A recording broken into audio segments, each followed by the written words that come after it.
Hi Year 9s and welcome to your second lesson for biology remote learning. Okay, so today we're going to be looking at anaerobic respiration, which is part of our cell biology unit.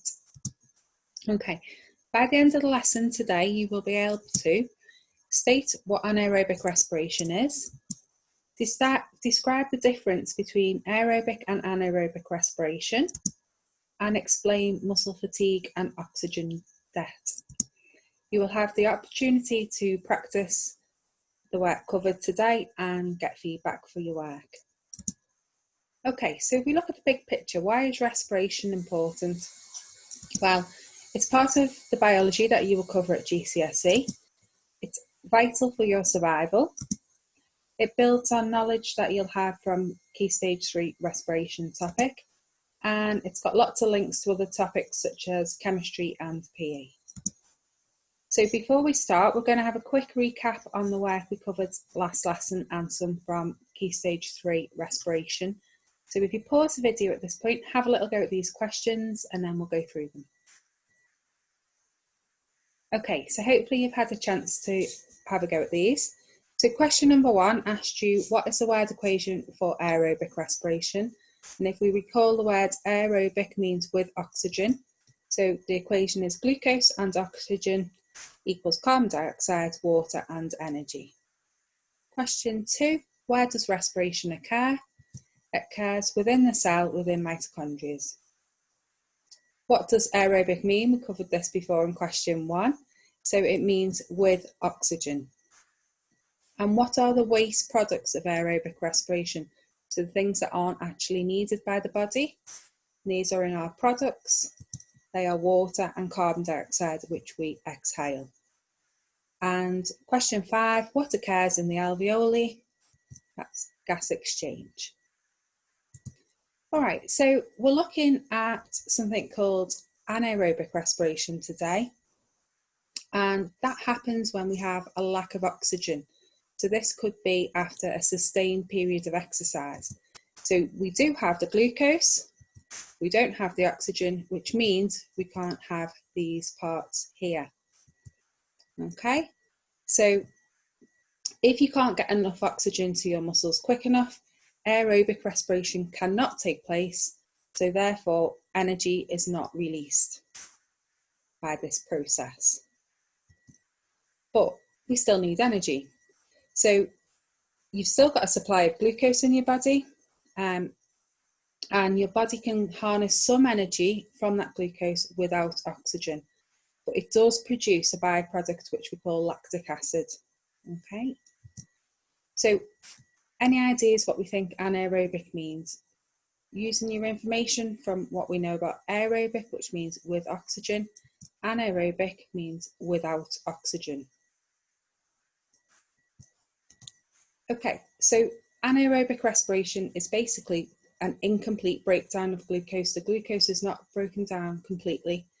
It releases quite a lot less energy than aerobic respiration. It's about 5%. Okay, and it's only a temporary process. So if we look at the equation for anaerobic respiration, we've got glucose, which produces lactic acid and that little bit of energy that we talked about. Okay, where does this occur? Well, again, it occurs within our cells, within the cytoplasm. Okay. Right, so why would we get muscle cramps? I'm sure lots of you have experienced muscle cramps if you've been exercising for a long period of time, especially after sprinting.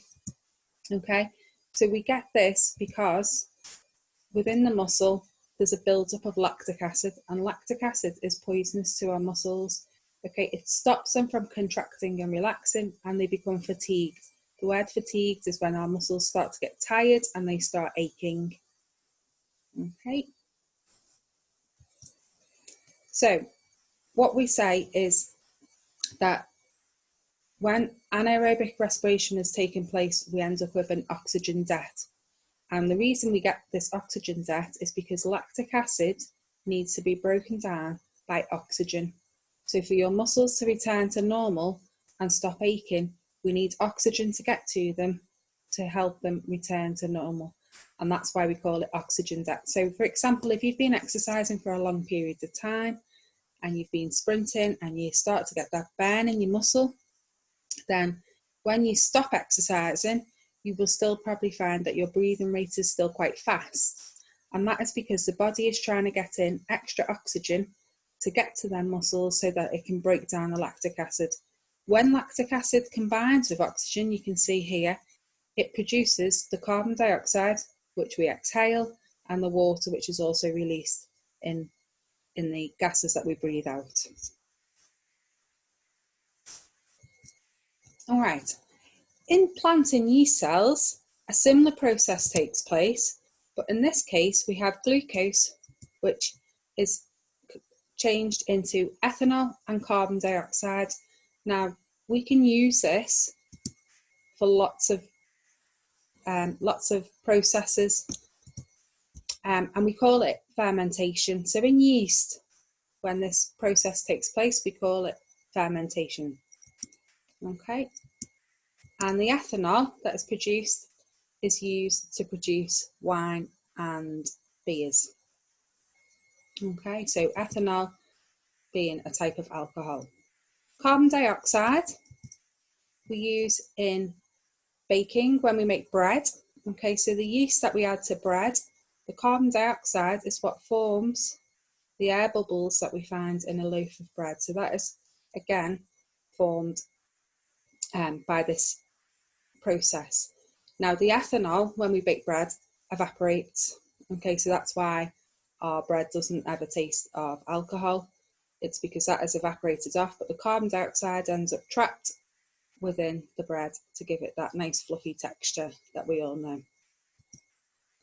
Okay, so I've given quite a lot of information there. You may find that you want to go back through the video and do a little recap on some of it. But here, there are a few statements. Okay, so all about things that we've been talking about for anaerobic respiration, and some are for aerobic respiration from last lesson. What I'd like you to do is just go through and identify whether you think they are aerobic or anaerobic. Okay, put a little key at the top, but you can write them out and shade them in if you wish, or you could just write your own list of which you think they are, and we'll go through them in a second. Okay, hopefully you've had a chance to do them. If you haven't, pause the video, go through and finish off the ones you haven't done yet, and then we can have a little look and see which they belong to. So, requires oxygen. Okay, so in our lesson today, we've been talking about with no oxygen. So we said aerobic means with oxygen. So that one will be red. Okay, if we look at the next one, releases the most energy. Again, we said aerobic respiration releases the most energy. Anaerobic is only at about 5% of the energy that aerobic respiration produces, so quite a lot less. Okay, in plants and yeast, it releases CO2 and ethanol, that's anaerobic. Produces carbon dioxide and water, that is aerobic. Okay, because we've just said anaerobic produces lactic acid. Okay, releases the least energy, anaerobic. Produces lactic acid, should be anaerobic. Produces ethanol in yeast and plants, anaerobic. Involves incomplete oxidation of glucose. Okay, so we talked about the fact that the glucose molecule is not completely broken down in anaerobic respiration, and occurs when there is no oxygen available. And again, that should be green as anaerobic. Okay, if you didn't get some of them right, not to worry, but just try and maybe look back through or make a note of the ones you weren't sure of for future reference. Okay, so we've gone through most of the points for aerobic and anaerobic respiration now. So if we do a quick progress check, okay, so here are 5 questions. Again, at this point, if you pause the video, have a go at answering them, and we'll go through the questions together in a minute. Okay, if you haven't completed them, pause video, continue. If you have, let's go through the answers. All right, so question number 1 asks what is the word equation for anaerobic respiration? So the one we've been learning about today, and that is glucose gives us lactic acid and energy. Question number 2, how much energy does it release compared to aerobic respiration? Remember we said it is a lot less energy that is released, approximately 5%. Okay, what is produced during anaerobic respiration in animals? So that includes humans as well. So look, we can just check the word equation for question number 1, and it is lactic acid and a little bit of energy. Number 4, what is produced during anaerobic respiration in plants and yeast? Okay, so that one is ethanol and carbon dioxide. And question number 5 is asking us about how can we make use of anaerobic respiration in yeast? Okay, so that is to produce wine or beer and bread. Okay, so give yourselves a little mark out of 5 for them. Again, if there's anything you're unsure of, do check back through the video. And what I'm going to do next is go through a task which I would like you to do independently on your own. When you've completed the task, I'd like you to take a little picture of it, and if you can send an email of your photograph to my email address, which I'll give you in a second. If you're stuck at all, or if there's anything that hasn't made sense in either today's lesson or last lesson, then do send me a little email saying what parts you're stuck on, and I'll try to explain them a different way for you. Or attend the live Zoom session and we can go through any of the problems or answers together. Okay, so we said at the start in this lesson you will be able to state what anaerobic respiration is, and hopefully now that you all feel confident that you can do that. So anaerobic respiration is respiration without oxygen, and it produces lactic acid. The difference between aerobic and anaerobic respiration, so you had a little go at that card sort activity where we decided whether they belong to aerobic respiration or anaerobic respiration. Explain muscle fatigue and oxygen debt. So that's where we talked about the fact that the build-up of lactic acid would cause our muscles to ache, and that to get rid of that lactic acid we need oxygen to break it down. So that's why quite often after exercising we will still our breathing rate will still be quite high. It'll take a while to return to normal because the body is getting that extra oxygen to be able to go and break down that lactic acid.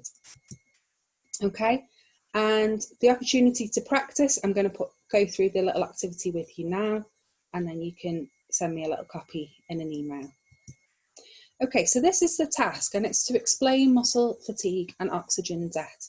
So here is a graph, and this is of the blood of an athlete tested before, during and after a 400-metre race. Okay, on our x-axis along the bottom we've got the time in seconds, so the athlete ran for 60 seconds, and up the time here we've got his lactic acid concentration.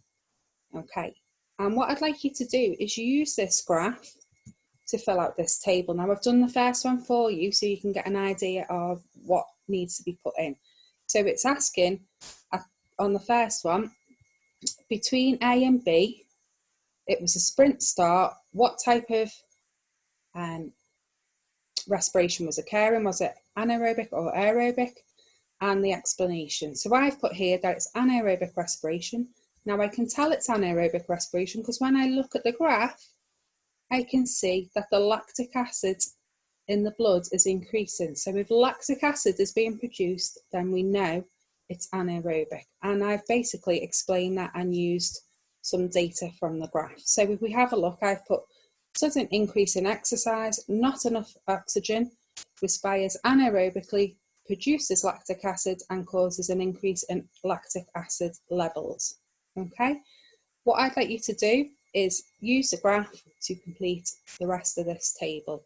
When you do, if you just take a little picture, and if you send me a little picture of your work to my email address, which is mer@birkenheadparkschool.com. Okay, thanks very much for watching Year 9s. Take care. It's been lovely to speak to you again, and I look forward to seeing you all again soon. Bye now.